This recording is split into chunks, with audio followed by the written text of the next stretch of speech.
শুক্রবার সন্ধ্যা গড়িয়ে রাত নামতেই দেশের বিভিন্ন প্রান্তের আকাশে দেখা মিলেছে এক রহস্যময় আলোর ঝলক। কক্সবাজার সমুদ্র সৈকত থেকে শুরু করে ভোলা, বরগুনা ও চট্টগ্রামের সাতকানিয়া সহ দেশের বিভিন্ন জেলাগুলোতে এই অভূতপূর্ব দৃশ্যটি ধরা পড়ে। সন্ধ্যা ৭টা থেকে ৭:৩০টার মধ্যে আকাশে দ্রুতগতিতে ছুটে যাওয়া আগুনের গোলার মতো এই দীর্ঘ আলোর রেখা দেখে সাধারণ মানুষের মনে তৈরি হয়েছে তীব্র কৌতূহল ও মিশ্র প্রতিক্রিয়া। প্রত্যক্ষদর্শীদের ধারণ করা ভিডিও মুহূর্তেই সামাজিক যোগাযোগ মাধ্যমে ভাইরাল হলে বিষয়টি নিয়ে দেশ জুড়ে ব্যাপক জল্পনা শুরু হয়। হঠাৎ কিসের আলো আর কেনই বা এমন রহস্যময় দৃশ্য দেখা গেল? কক্সবাজারের লাবণী ও সুগন্ধা পয়েন্টে অবস্থানরত পর্যটকরা জানান, হঠাৎ করেই আকাশের এক প্রান্ত থেকে অন্য প্রান্তে একটি তীব্র উজ্জ্বল আলো ছুটে যেতে দেখা যায়, যা কয়েক সেকেন্ড স্থায়ী ছিল। ভোলার মনপুরায় মেঘনা নদীর ওপরেও একই ধরনের দৃশ্য দেখার কথা জানিয়েছেন স্থানীয়রা।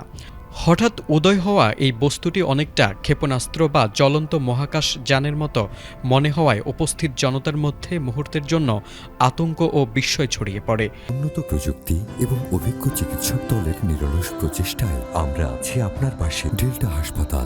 মুহূর্তটি ক্যামেরা বন্দি করে অনেকেই ইন্টারনেটে শেয়ার করলে দেখা যায় দেশের বিভিন্ন প্রান্ত থেকে একই সময়ে প্রায় একই ধরনের অভিজ্ঞতার কথা জানানো হচ্ছে। রহস্যময় এই আলোর উৎস সম্পর্কে এখনও বাংলাদেশের আবহাওয়া অধিদপ্তর বা কোনো সরকারি সংস্থা থেকে আনুষ্ঠানিক কোনো ব্যাখ্যা পাওয়া যায়নি। তবে এর বৈজ্ঞানিক কারণ হিসেবে কেউ কেউ একে উল্কাপিণ্ড বা মহাকাশীয় কোনো প্রাকৃতিক ঘটনা বলে ধারণা করছেন। অন্যদিকে ভারতীয় গণমাধ্যমগুলোর কিছু তথ্য এই রহস্যের পেছনে সামরিক কারণ থাকার ইঙ্গিত দিচ্ছে। ইকোনমিক টাইমসের প্রতিবেদন অনুযায়ী ভারত ৬ থেকে ৯ মে পর্যন্ত বঙ্গোপসাগরের একটি বিশাল এলাকা জুড়ে নোটাম জারি করেছে, যা মূলত আন্তঃমহাদেশীয় ব্যালিস্টিক ক্ষেপণাস্ত্র অগ্নি-৬ পরীক্ষার প্রস্তুতির ইঙ্গিত হতে পারে। বঙ্গোপসাগরে ভারতের এই সম্ভাব্য ক্ষেপণাস্ত্র পরীক্ষার আলোর প্রতিফলন বাংলাদেশের আকাশে দেখা গেছে কিনা তা নিয়ে বিশেষজ্ঞ মহলে আলোচনা চললেও এখনও কোনো নিশ্চিত সূত্র পাওয়া যায়নি। কেউ রোমাঞ্চিত হয়ে একে বিরল দৃশ্য হিসেবে দেখছেন, আবার কেউ কেউ নিরাপত্তার প্রশ্নে কিছুটা উদ্বিগ্ন।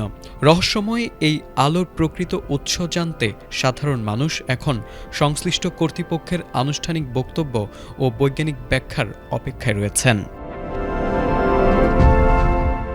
তারেক আজিজ, এটিএন বাংলা।